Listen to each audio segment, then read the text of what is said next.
Hey everybody, welcome to the world of weather after a very crazy busy morning with severe weather moving through the area. And I'm going to talk a little bit about where we are right now as far as that severe weather threat. But then we're going to continue with our lesson on world of weather. And I've got my two helpers here. Do you want to tell everyone what your names are and how old you are? Annalise, and I'm 8 years old. Okay, don't touch the microphone. Okay, what about you, Lucas?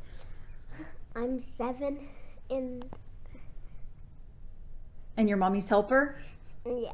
And we're going to be talking about summer heat. And at first he wasn't very interested. And then I said, Lucas, we're going to learn about why you sweat, why kids sweat. And he was like, oh, and he ran upstairs. Do you ever wonder why people sweat or how it happens? You didn't? I do. I already know. Oh, you already know? So we're going to talk all about sweat, heat, how hot it gets in a car. But first, let me update you on what's happening right now with the severe weather threat. Because I do have really good news here. And that is we're pretty much...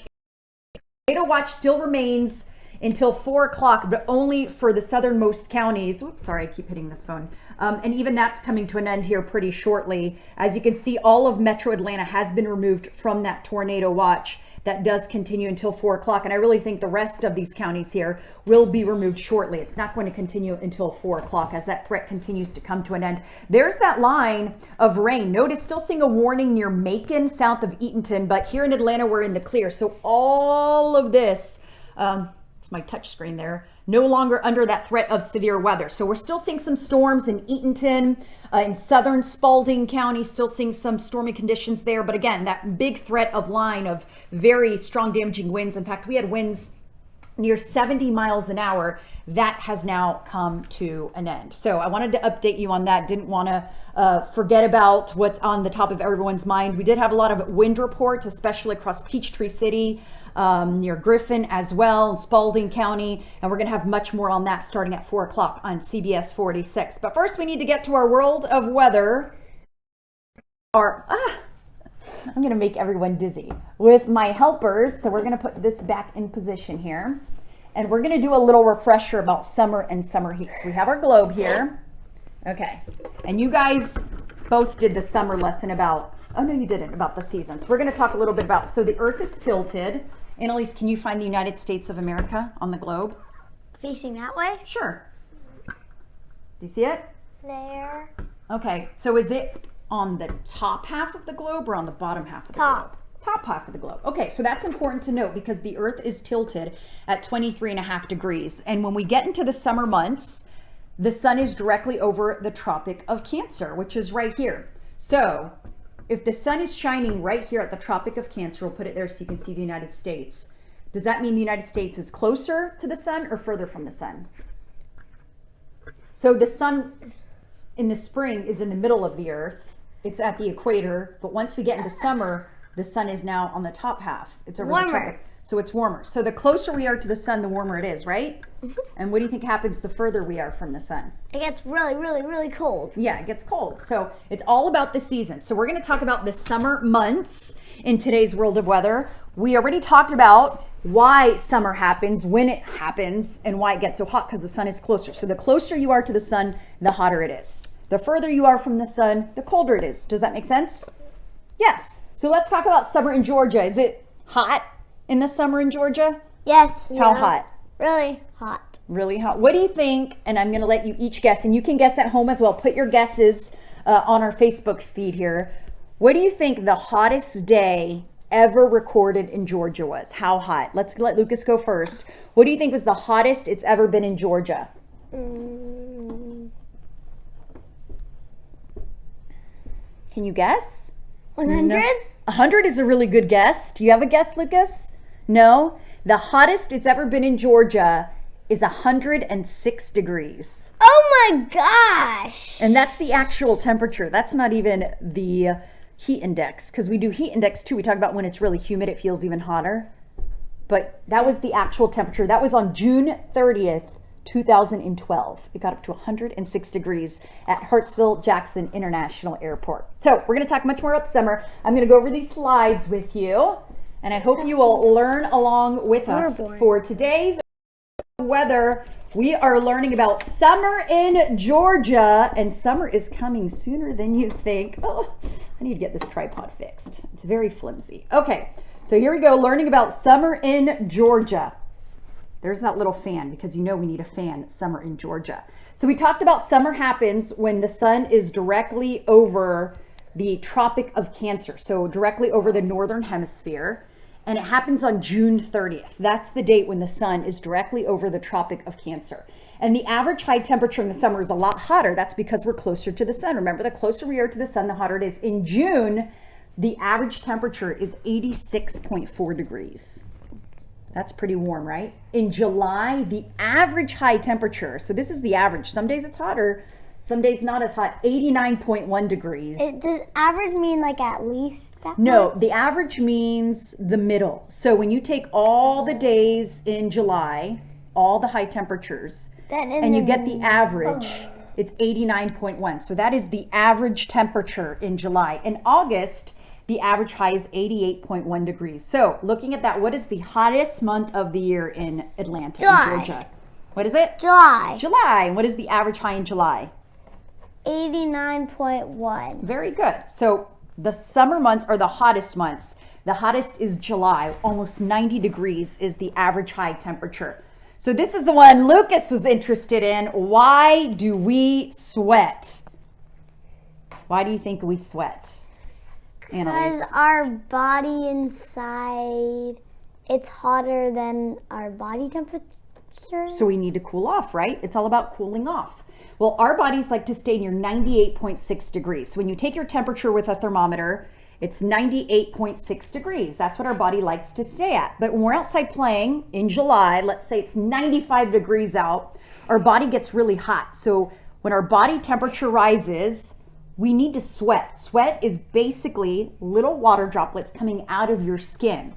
And your body does it by itself. It knows it needs to do it because when that water evaporates off your skin, it actually makes you feel cooler. So do you notice that when you start sweating, you start feeling a little bit cooler? I feel hotter. You feel hotter? What about you, Lucas? Hotter. You feel hotter. Well, it actually makes you feel cooler. It draws the heat out of the body. It's called evaporative cooling. It's kind of like when you jump in a pool and then you get out, how you get cold because you're wet. It's the same concept. Even when it's hot outside, you get out of a pool, you feel cold. That's because you have water on your skin and you have evaporating cooling.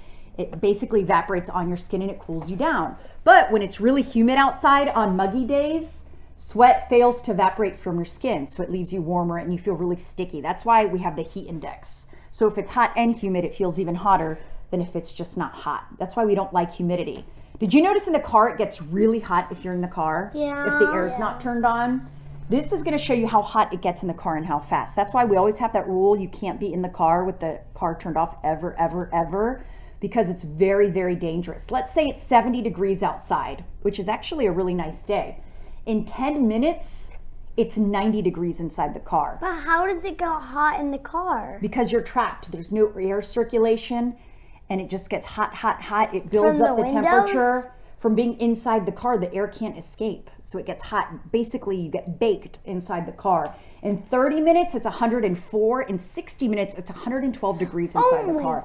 That's So you- even hotter than an oven. Well, maybe not than an oven, but that's very, very hot. So that's on a 70 degree day. Now on an 80 degree day, look how hot it gets. In 10 minutes, it's 99 degrees. In 20 minutes, it's almost 110 degrees. In 30 minutes, it's 114 degrees. In an hour, 123 degrees. So even 10 minutes in a car when it's 80 outside. What if it's 100 degrees? So How much? that's funny you ask. We're going to go up to 90. So remember, the average high temperature in July in Georgia is 90 degrees. So in 10 minutes, it's 109 degrees. In 20 minutes, it's almost 120 degrees. In 30 minutes, it's 124 degrees. In 60 minutes, it's 133 degrees. What about, can you go to 100? I can't go to 100 because it's never really 100 outside. Sometimes it is, but it's not very often. So we did 70, 80, 90 because that's when it affects most people. But the number one rule, you never, ever, ever are in a car with the door shut, with the air turned off, or animals. You never want to leave a puppy dog in the car either because it will get very hot very fast. So certain things happen to your body when you get really hot, except for just sweating and except for wanting a drink of water. We have something called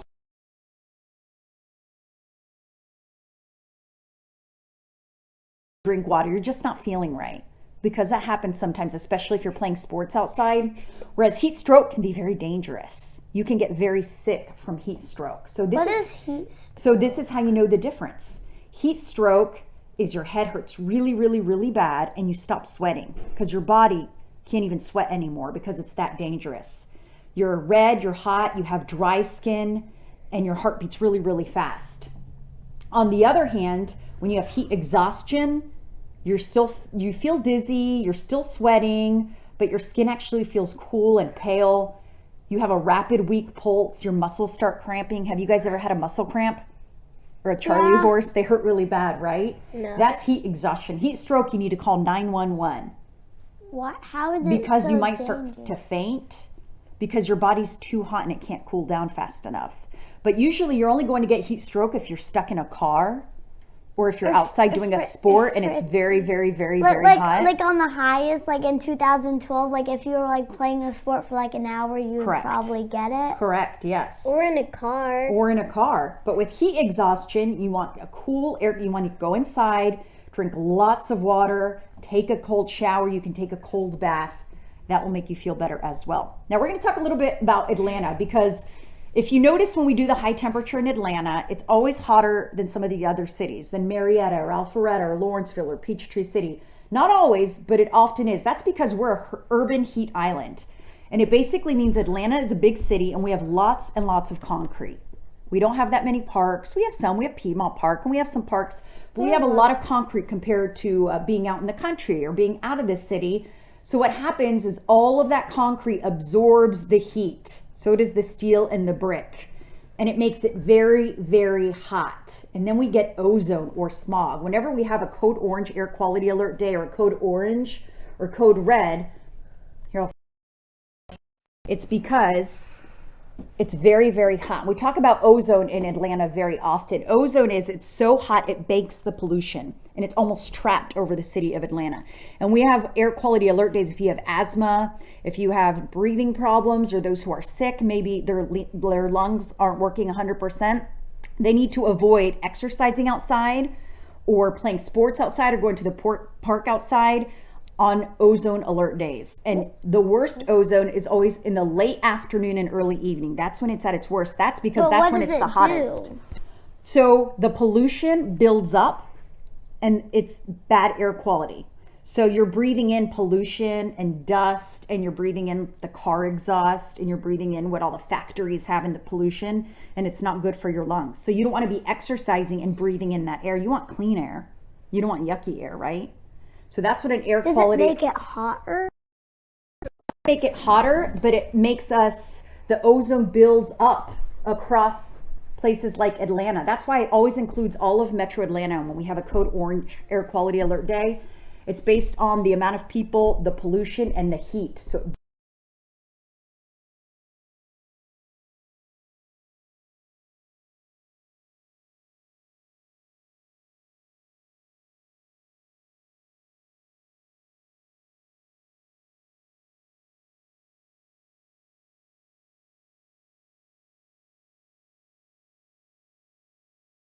for Atlanta. So they all get more snow in the winter? Doesn't mean they get more snow in the winter, but it does mean they're colder at night in the winter. They have colder nights in the winter and in the summer. Oh, can you not see me? Let's see if it comes back. Oh, you can hear me, but my picture is frozen. Hopefully it will come. Okay, it's back. So here's our trivia question. What is the hottest temperature recorded for Atlanta? 100? 106. Do you know what the answer is, Lucas? 106. 106. You got. Remember when it was 106? 2012. 2012. What month? Do you remember? It was the very end of June. June 30th, 2012. Lucas and Annalise, do you have any questions about the heat? No. Yeah. Summer? You do? What? Why, like in Brazil and Florida, it's hotter like through the whole year instead of not just summer? Okay. So, the reason she's asking about Brazil specifically, our babysitter is from Brazil. So we always talk about the weather and the differences between Brazil and the US and how it's the opposite. And in our first lesson where we talked about the seasons,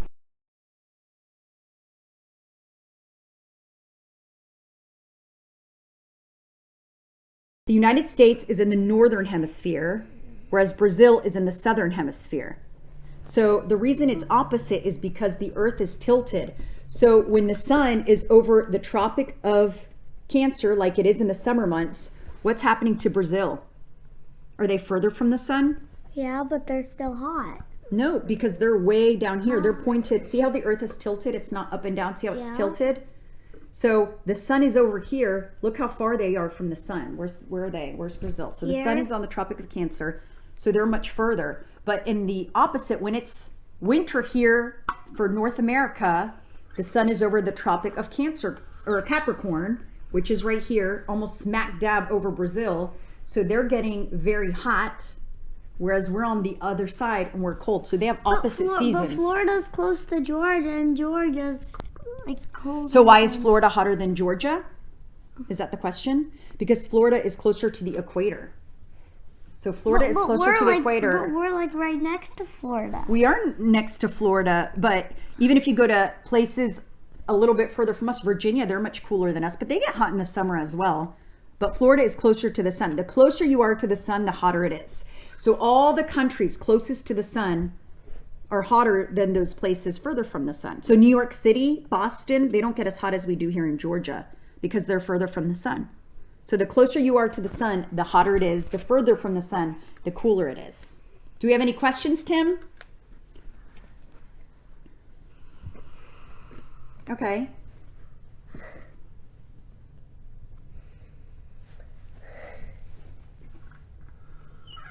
So the question was, we had a very warm March, if that means the summer is going to be warm as well. And not necessarily.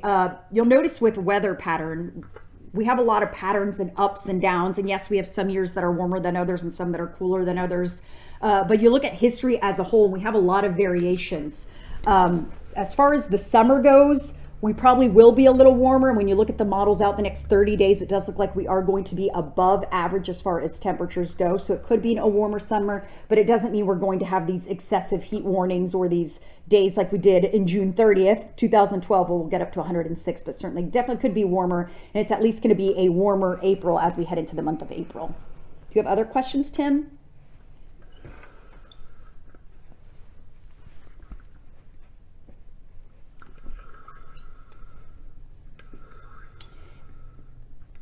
Yes, so we're asking questions about the heat and the ozone layer. Certainly the ozone layer is still there. It does keep us warm and protects us. But certainly, of course, we need to watch out. We always talk about recycling and doing things to help the environment, right? Or carpooling, because all those things help preserve the ozone. And it's good for the environment. So we're really good about recycling, right? What kind of things do we recycle?